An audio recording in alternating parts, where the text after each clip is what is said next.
दोस्तों, आज हम इस वीडियो में बात करेंगे अग्निपथ योजना की और आपको विस्तार से बताएंगे कि अग्निपथ योजना और अग्निवीर क्या हैं और केंद्र सरकार क्या चाहती है। केंद्र सरकार ने सैन्य भर्ती में बड़े बदलाव का रास्ता साफ कर दिया है। सरकार ने सेना, नौसेना और वायुसेना में सैनिकों की भर्ती के लिए नई स्कीम का ऐलान किया है। इसका नाम अग्निपथ स्कीम बताया जा रहा है। इसके तहत 4 साल की अवधि के लिए सैनिकों की भर्ती की जाएगी। सेना में इस स्कीम के तहत भर्ती होने वाले इन जवानों को अग्निवीर कहा जाएगा। ये भर्ती कॉन्ट्रैक्चुअल होगी। इसका मकसद सेना को ज्यादा यंग बनाना है। इसके अलावा इसकी मदद से बढ़ते वेतन और पेंशन खर्च को कम भी किया जा सकेगा। सुरक्षा मामलों की मंत्रिमंडल समिति की बैठक में अग्निपथ स्कीम को मंजूरी दी गई। सरकार भले इस स्कीम के फायदे गिना रही है, लेकिन एक एक्सपर्ट ने इसमें कई तरह की खामियों की ओर इशारा किया है। इन्हें पूरी तरह से दरकिनार नहीं किया जा सकता। आइए चलते हैं अग्निपथ पर और समझते हैं क्या है अग्निवीर। रक्षा विशेषज्ञ पीके सहगल ने 6 महीने की ट्रेनिंग को योद्धा को तैयार करने के लिए नाकाफी बताया है। उनका कहना है कि एक अच्छा सैनिक बनने में 6 से 7 साल लग जाते हैं। इन दिनों बहुत ही सुपर सोफिस्टिकेटेड इक्विपमेंट्स आ गए हैं। ये इक्विपमेंट्स आर्टिफिशियल इंटेलिजेंस से लैस होते हैं। 6 महीने की ट्रेनिंग में ये उन इक्विपमेंट को इस तरह हैंडल करना सीख ले कि जंग जीत ली जाए तो ये भूल होगी। सहगल ने दूसरी बात समर्पण के संबंध में की है।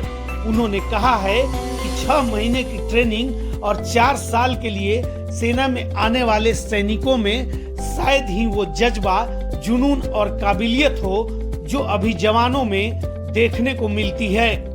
Retired major general Ashwini Siwach ने कहा कि डिफेंस बजट में वेतन और पेंशन पर खर्च बढ़ता जा रहा था। सरकार पर दबाव था, वह किसी तरह पेंशन को कम करना चाहती थी। दूसरा प्रेशर औसत उम्र को लेकर था। सरकार सेना में औसत आयु 26 साल से घटाकर 20 से 21 साल करना चाहती थी। स्कीम से ये दोनों मकसद हल हो रहे हैं। हालांकि इस स्कीम में काफी खामियां हैं। सबसे बड़ी खामी तो ट्रेनिंग को लेकर ही है। 6 महीने की ट्रेनिंग पूरी तरह नाकाफी है। सेना में ट्रेनिंग के लिए कम से कम 1.5 से 2 साल की जरूरत होती है। 4 साल में रिटायर होने वाले सैनिकों को इस तरह ट्रेनिंग के लिए बहुत कम समय मिल पाएगा। जब तक वो मॉडर्न वेपन चलाना सीखेंगे, सेना से निकल जाएंगे। सहगल की तरह अश्विनी सिवाच ने भी नए सैनिकों की लॉयल्टी पर इशारा किया। उन्होंने कहा कि फौज के अंदर नाम, नमक, निशान के काफी मायने होते हैं। जिस जवान को पता है कि उसकी 4 साल की ही नौकरी है, उसमें सामान्य जवानों की तरह जज्बा नहीं होगा। स्कीम से निकलने वाले 75% जवानों के भविष्य को अनिश्चितता का खतरा होगा। सिवाच ने एक और अहम खतरे की ओर इशारा किया। उन्होंने कहा कि ये अग्निवीर बैटल ट्रेंड जवान होंगे। फर्ज कीजिए इन्हें बाहर निकलने पर ठीक ठाक जॉब नहीं मिली और ये किसी एंटी सोशल एक्टिविटी की तरफ चले गए तो क्या होगा। ये समझने की कोशिश करनी चाहिए। लिहाजा रिटायरमेंट के बाद इनकी जॉब सुनिश्चित करनी होगी। सिवाच ने ये भी कहा कि सैनिकों की भर्ती पर प्रयोग करने का कदम सही नहीं है। सरकार को एक एक्सपेरिमेंट करना ही था तो पैरामिलिट्री पर करना चाहिए था। उसके लिए सेना सही नहीं है। इस बात में भी सवाल है कि 4 साल में तैयार जवान उतना ही वफादार होगा जितना एक सामान्य सैनिक होता है। रक्षा विशेषज्ञ दिनेश नैन ने कहा कि भारत के साथ पाकिस्तान और चीन के 2 बड़े बॉर्डर हैं। इसे आर्टिफिशियल इंटेलिजेंस की मशीनों से कवर करना नामुमकिन है। इसे सिर्फ ट्रेंड जवानों से ही कवर किया जा सकता है। इसके उलट अब ट्रेंड सैनिकों की संख्या 25% ही रह जाएगी। कारण है कि 4 साल की सर्विस के बाद 75% बाहर हो जाएंगे। नैन ने कहा कि हर साल करीब 60 हजार सैनिकों का रिटायरमेंट होता है। इतनी ही भर्तियां होती हैं। उन्होंने सवाल किया कि कितने लोगों को रिटायरमेंट के बाद नौकरियां मिलती हैं। अग्निपथ स्कीम में 4 साल के लिए भर्ती होगी। इसमें 6 महीने ट्रेनिंग होगी, सैनिकों की छुट्टियां भी होगी। ये मुश्किल से 2 साल नौकरी कर पाएंगे। ये सेना का मनोबल गिराने जैसा है। दिनेश नैन ने कहा कि केंद्र सरकार को समझना चाहिए कि वर्तमान सेना के स्ट्रक्चर ने ही 1947, 1962, 1965 का कारगिल जैसे युद्ध जीत कर दिए हैं।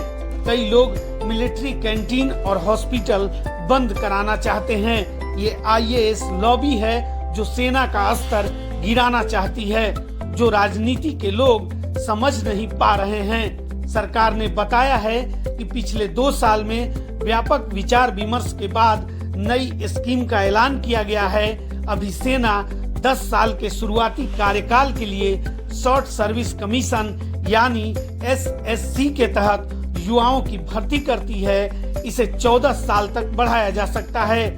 नई स्कीम का मकसद तीनों सेवाओं के वेतन और पेंशन खर्च को कम करना है। ये तेजी से बढ़ा है।